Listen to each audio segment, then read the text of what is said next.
Ya, shalom Bapak Ibu. Halo. Sekali lagi katakan shalom. Halo. Ya, kabar sukacita bagi kita semuanya di dalam nama Yesus. Karena di dalam Yesus semuanya akan lebih baik daripada hari ini. Sebab Yesus memberikan kebaikan bagi kita semuanya. Ya, hari ini kita merayakan Jumat Agung. Ini adalah Jumat Agung pertama yang mungkin kita lakukan semenjak kekristenan kita. Ini adalah Jumat Agung yang kita kerjakan hanya di rumah saja. Tetapi tetaplah bersyukur, sebab di rumah pun kuasa Tuhan, hadirat Tuhan tetaplah sama bagi kita semuanya. Amin. Yang percaya katakan haleluya, haleluya. Ya, hari ini kita akan belajar kebenaran firman Tuhan tentang kemenangan oleh darah Yesus. Mari sama-sama katakan kemenangan oleh darah Yesus. Dia memberikan kepada kita kemenangan. Amin. Seperti kita sudah tahu bahwa Yesus sudah mati dan bangkit bagi kita semuanya. Kematian itu adalah sebuah garis pemisah antara orang yang sudah meninggal dan orang yang masih hidup di dunia ini. Sehingga antara orang yang masih hidup dan orang yang sudah meninggal sebenarnya tidak ada lagi hubungan antara kita. Sehingga kita bagi orang Kristen, kita tidak diajarkan untuk kita berbicara kepada arwah-arwah yang sudah mati. Bagi kita orang Kristen, kita diajar agar kita tidak berbicara kepada roh-roh yang sudah mati. Nah, saudaraku, kalau kita melihat kematian Yesus itu berbeda, saudara. Kenapa kita masih merayakan kematian Yesus sampai hari ini? Satu hal yang kita tahu bahwa kematian Yesus berbeda dengan kematian yang lain. Yesus adalah Tuhan. Dia mati dan dia bangkit dan hidup pada hari yang ketiga. Dia mengalami kebangkitan dan dia hidup. Sama-sama katakan amin. Yesus hidup. Amin. Jadi itulah bedanya antara kematian Yesus dan kematian yang lain. Itulah sebabnya tadi saya katakan bahwa selayaknya memang hanya kematian Yesus saja yang kita rayakan, yang kita ingatkan. Kematian yang lain kenapa kita tidak ingatkan, kenapa kita tidak rayakan? Sebab sekali lagi Yesus sudah mati, tetapi dia sudah bangkit. Dia tidak mati lagi, dia tidak ada lagi di salib hari-hari ini. Dia sudah hidup, dia sudah ada di surga. Oleh sebab itu hari ini di Jumat Agung ini kita merayakan, kita mengingat kembali bagaimana Yesus mengorbankan hidupnya untuk menebus kita semuanya. Amin. Jadi kita bersyukur kita punya Tuhan yang hidup. Kita punya Tuhan yang mengasihi kita. Karena begitu besar kasihnya bagi kita, bagi saudara dan saya. Sehingga dia datang ke dunia mempersiapkan yang terbaik agar kita yang tadinya semestinya dihukum karena upah dosa kita, tetapi dia disalib, dia menggantikan kita, dia menanggung dosa-dosa kita. Hari ini mari kita belajar kembali dari firman Tuhan. Mari buka Alkitab kita di dalam 1 Korintus pasalnya yang ke-15 ayatnya yang ke-56 sampai 58. 1 Korintus pasalnya yang ke-15 ayatnya yang ke-56 sampai ayatnya yang ke-58. Kalau sudah berjumpa, mari kita perhatikan ayat ini. Bapak Ibu di rumah boleh baca dengan saya. Kita baca dengan suara yang kedengaran. Setiap orang yang membaca firman Tuhan, saya percaya Tuhan akan memberkati. Baca 2 dan 3. Sengat maut ialah dosa, dan kuasa dosa ialah hukum Taurat. Tetapi syukur kepada Allah yang telah memberikan kepada kita kemenangan oleh Yesus Kristus Tuhan kita. Karena itu, saudara-saudaraku yang kekasih, berdirilah teguh, jangan goyah, dan giatlah selalu dalam pekerjaan Tuhan. Sebab kamu tahu bahwa dalam persekutuan dengan Tuhan, jerih payahmu tidak sia-sia. Katakan amin. Nah, saudara, firman Tuhan mencatat di dalam ayat ini bahwa upah dosa itu adalah maut. Sengat maut ialah dosa. Dan firman Tuhan berkata bahwa seluruh manusia, semuanya manusia sudah berbuat dosa dan telah kehilangan kemuliaan Allah. Dan Roma pasal 6 dikatakan bahwa upah dosa itu adalah maut, saudara. Upah dosa itu adalah kematian yang kekal. Upah dosa adalah maut, dan maut itu membawa kita kepada kematian, saudara. Tetapi firman Tuhan mencatat ayat yang ke-57, tetapi syukur kepada Allah yang telah memberikan kepada kita kemenangan oleh Yesus Kristus. Jadi hari ini kita bersyukur. Kita yang tadinya sudah memiliki tabiat dosa. Kalau kita lihat di dalam kitab Kejadian, semenjak Adam dan Hawa jatuh di dalam dosa, maka dikisahkan pada zaman-zaman Nuh bahwa kecenderungan hati manusia itu melakukan perkara-perkara dosa.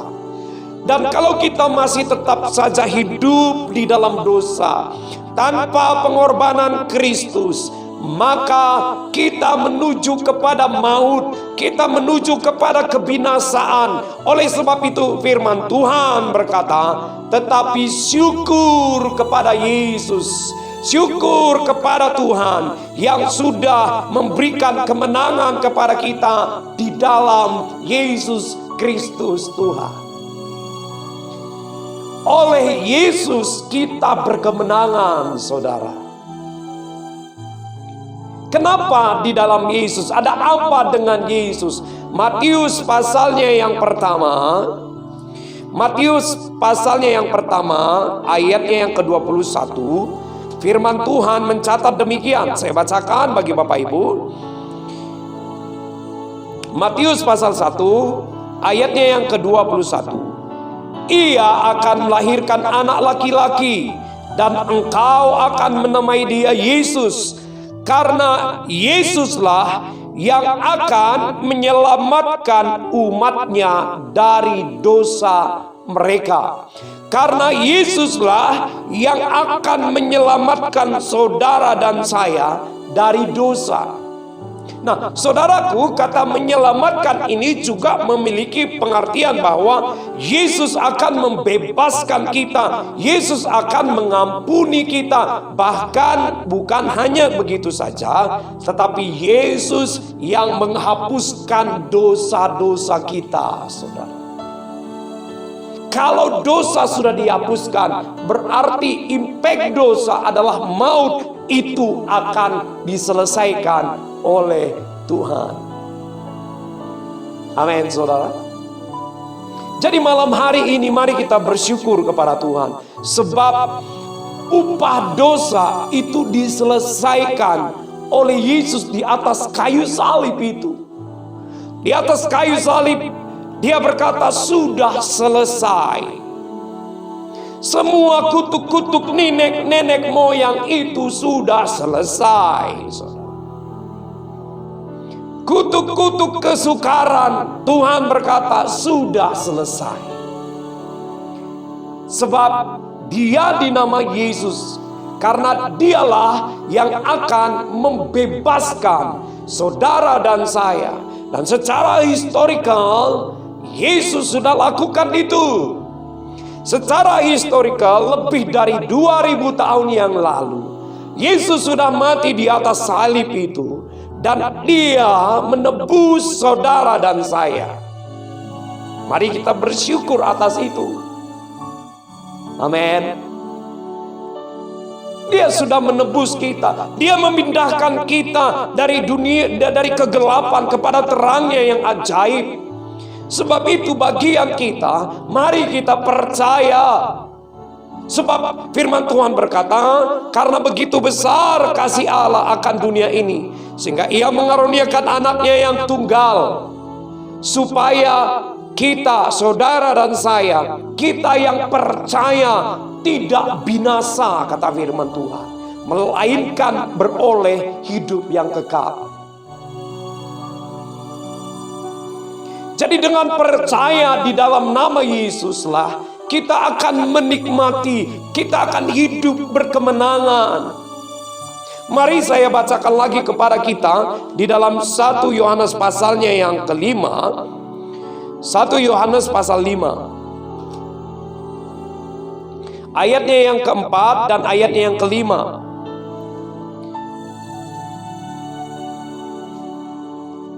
Firman Tuhan mencatat demikian.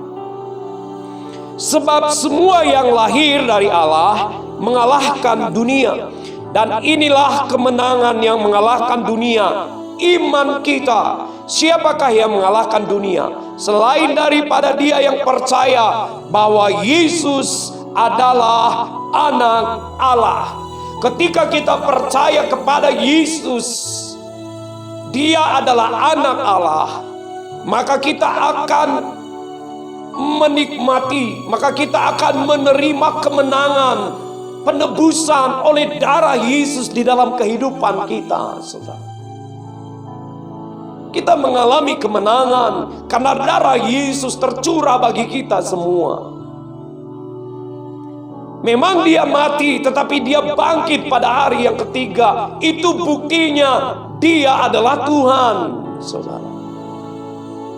Sekali lagi saya ingatkan saudara, semua nabi-nabi mati, semua pemimpin-pemimpin agama itu mati. Tapi kita bersyukur Alkitab mencatat pemimpin agama kita itu hidup sampai hari ini. Dia ada di surga. Itu yang dicatat oleh Alkitab kita. Saya bangga dengan itu saudara. Saya bangga punya Tuhan yang hidup saudara. Karena dialah oleh darahnya kita mendapatkan kemenangan di dalam kehidupan kita.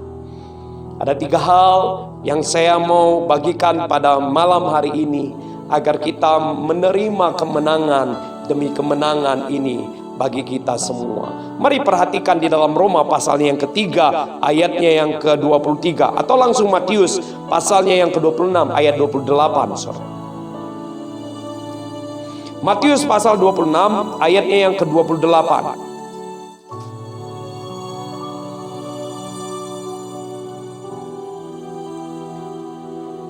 Ayat 28 dari Matius pasalnya yang ke-26, firman Tuhan berkata begini. Sebab inilah darahku, darah perjanjian yang ditumpahkan bagi banyak orang untuk pengampunan dosa. Katakan amin. Jadi yang pertama, kemenangan yang seperti apa yang Yesus kerjakan di atas kayu salib itu? Yang pertama, kemenangan yang kita terima adalah pengampunan dosa. Ayat 28 dikatakan, sebab inilah darahku, darah perjanjian yang ditumpahkan bagi banyak orang untuk pengampunan dosa. Jadi dosa kita diampuni. Sebab upah dosa adalah maut. Kita tidak lagi menerima upah dosa. Kenapa? Karena Yesus memberikan kita kemenangan oleh darahnya, saudara. Karena Yesus sudah menebus kita, Dia mengampuni dosa kita, kita memiliki hubungan yang baik dengan Tuhan, saudara. Hubungan kita dengan Tuhan dipulihkan, sehingga kita dapat bersekutu dengan Tuhan, dan sesama keluarga pun dipulihkan.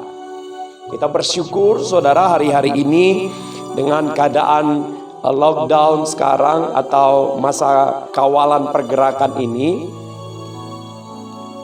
saya melihat banyak keluarga yang sudah mulai membangun mesbah keluarga di rumah masing-masing. Itu adalah satu hal yang positif. Dan malam hari ini kita tahu bahwa pengampunan Yesuslah yang membuat kita mampu membangun hubungan dengan Tuhan, saudara. Yang kedua, saudara. Yang kedua, mari baca Alkitab kita. Lihat di dalam Roma pasal 3 ayat 25. Roma pasal 3 ayatnya yang ke-25.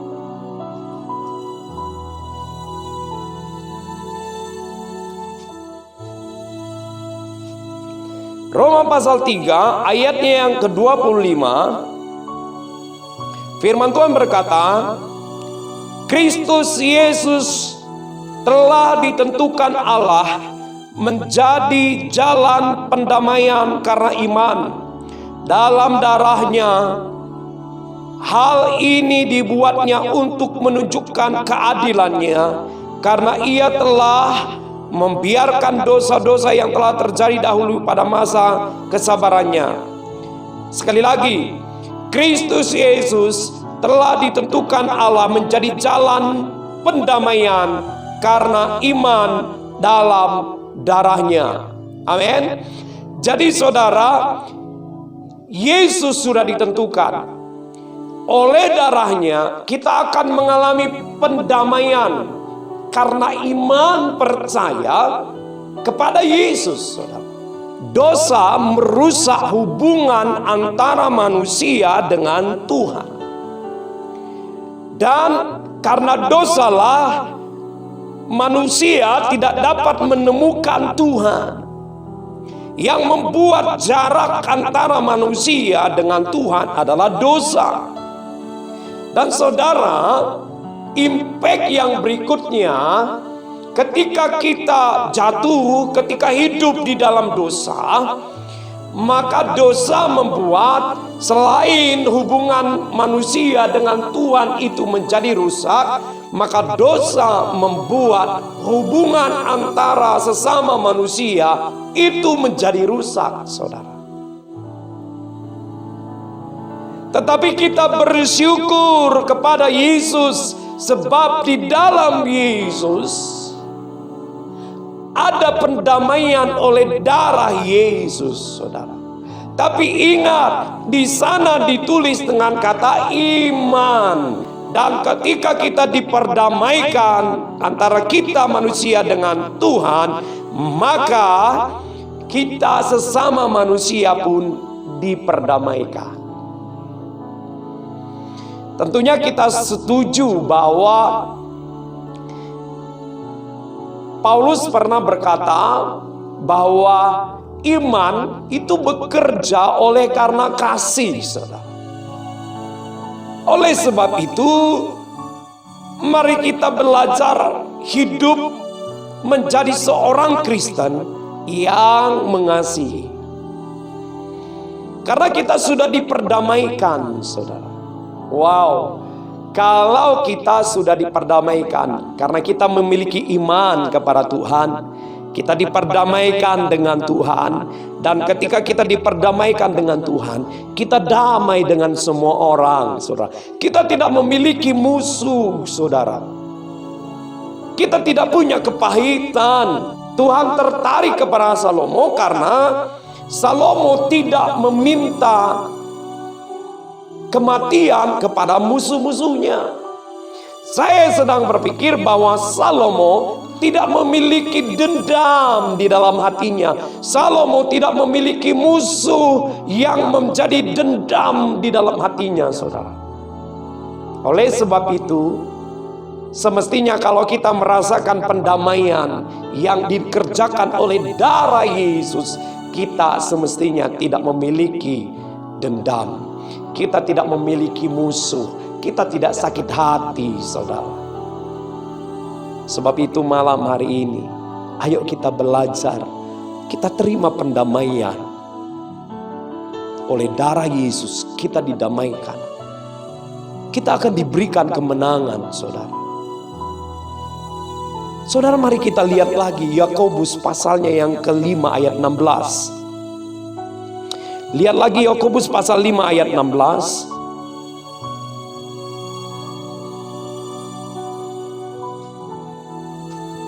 Firman Tuhan mencatat, karena itu hendaklah kamu saling mengaku dosamu dan saling mendoakan supaya kamu sembuh. Doa orang yang benar bila dengan yakin didoakan sangat besar kuasanya. Katakan amin. Nah saudaraku, kalau kita dipulihkan, hubungan kita dengan Tuhan dipulihkan, maka automatically sesungguhnya hubungan kita dengan sesama itu dipulihkan. Sekali lagi, kalau bahasa di dalam Roma tadi, Tuhan melakukan pendamaian kepada kita oleh iman di dalam darah Yesus. Nah, secara histori, darah Yesus sudah tercurah kepada kita lebih dari 2000 tahun yang lalu. Yesus mati di atas kayu salib, darahnya tercurah bagi kita. Artinya, kalau kita beriman kepada Yesus, kita menerima pendamaian. Kita didamaikan dengan Tuhan. Nah, impact berikutnya adalah kita dan sesama diperdamaikan, saudara. Kalau kita dan sesama diperdamaikan, saya melihat lagi ayat Yakobus ini dikatakan, karena itu hendaklah kamu saling mengaku dosamu. Kalau saya sedikit terjemahkan lewat perenungan saya, kata-kata hendaklah engkau saling mengaku dosa itu berbicara hendaklah engkau saling mengasihi, saling mengampuni. Karena ketika kita saling mengasihi, saling mengampunilah, kita dapat saling mendoakan. Nah, kabar baik bagi kita pada malam hari ini, Yesus sudah mati di atas kayu salib secara historical 2000 tahun yang lalu. Dan dia sudah bangkit. Dan firman Tuhan menjamin bahwa kita diperdamaikan oleh darah Yesus, oleh iman kita. Jadi ketika kita percaya di dalam nama Yesus, kita diperdamaikan dengan Allah. Dan impactnya sesama kita diperdamaikan. Kita semestinya tidak hidup di dalam pergaduhan. Kita semestinya tidak hidup di dalam kebencian. Kita semestinya tidak hidup di dalam dendam. Tapi kita hidup di dalam kasih Kristus, saudara. Sehingga di sanalah letak kemenangan tadi. Kita boleh saling mendoakan, kita boleh saling membangun. Dan firman Tuhan mencatat, ketika kita saling mengaku dosa atau saling mengasihi, saling mengampuni, dan kita saling mendoakan, kita menjadi orang benar. Dan di sana doa kita akan dijawab oleh Tuhan. Bahkan ayat sebelumnya dikatakan, maka engkau akan mengalami kesembuhan, saudara. Di sanalah kemenangan kita. Ada pendamaian oleh darah Yesus. Tapi ingat, mari kita memiliki iman percaya. Dan iman kita bekerja oleh kasih. Kristus mengerjakan kasih. Oleh sebab itu, saya percaya ketika dia mendamaikan, maka ada kasih dalam kehidupan kita. Kita mungkin saja ada persoalan dengan orang lain. Kita mungkin saja terkadang ada tekanan, ada ketersinggungan. Tetapi jangan sampai kita membawa dendam dalam kehidupan kita. Jangan sampai tercipta kebencian di dalam hati kita. Jangan sampai tersimpan akar kepahitan di dalam hati kita, sehingga kalau itu terjadi, kita tidak akan pernah mengalami kemenangan dalam kehidupan kita. Sebab itu saudaraku,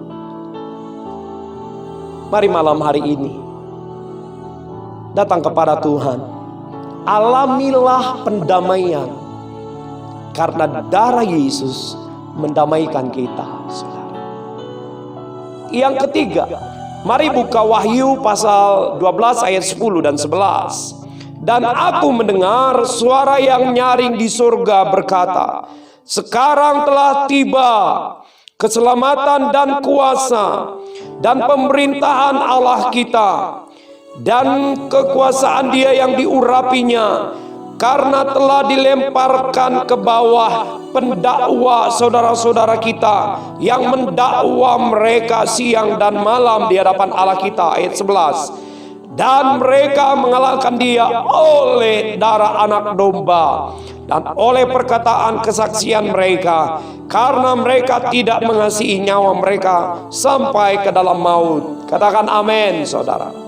Jadi masih ingatkah kita bahwa firman Tuhan berkata bahwa kita berasal dari Allah dan kita ada di tengah-tengah dunia yang jahat ini. Nah, iblis adalah penguasa di dunia, sehingga di dalam konteks penginjilan Yesus pernah berkata bahwa kamu diutus, kamu seperti domba diutus ke tengah serigala. Nah, oleh sebab itu saudara, sekali lagi kita berada di tengah-tengah dunia ini. Kita berasal dari Allah, tetapi kita ditempatkan di tengah-tengah dunia yang penuh dengan kejahatan ini, saudara. Dan sekali lagi bahwa penguasa di dunia ini adalah iblis. Dan tahukah Anda, masih ingatkah Anda bahwa iblis adalah bapa segala dusta? Iblis akan senantiasa berbicara. Dia berbicara di telinga kita, dia berbicara di pikiran kita, dia berbicara di hati kita. Makanya di dalam Wahyu di sini dikatakan bahwa iblis itu adalah pendakwa saudara-saudara kita. Dia selalu berbicara. Iblis itu berbicara, dia menyampaikan segala sesuatu, semuanya dia ketahui, dan iblis akan menyampaikan semuanya. Hanya satu yang tidak dia sampaikan, dia tidak sampaikan bahwa dia sedang berdusta, saudara. Kita hidup di tengah-tengah dunia, dan hari ini iblis sangat menggoda kita. Iblis sangat menggoda hati kita. Iblis sangat menggoda pikiran kita agar kita menyendengkan telinga kita kepada perkara-perkara dunia, agar kita menghadapkan hidup kita kepada perkara-perkara dunia, saudara. Tetapi hari ini kita bersyukur sebab firman Tuhan berkata bahwa dan mereka mengalahkan Dia oleh darah anak domba. Kita mengalami kemenangan, saudara, dan oleh kesaksian orang-orang percaya. Sebab itu hari-hari ini bagaimana kita mengalami kemenangan? Yesus sudah mengerjakan kemenangan di atas kayu salib, darahnya tercurah, Dia mengerjakan kemenangan. Hari-hari ini bagian kita, kesaksian kita sebagai orang percaya, kita harus menjadi saksi Kristus sehingga kita mengalami kemenangan.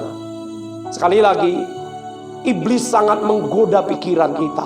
Iblis sangat menggoda mata kita. Iblis sangat menggoda agar kita berkata-kata. Saudaraku, hari-hari ini melihat semua keadaan COVID-19 yang belum selesai, sekali lagi, iblis sangat menggoda agar kita berkata-kata.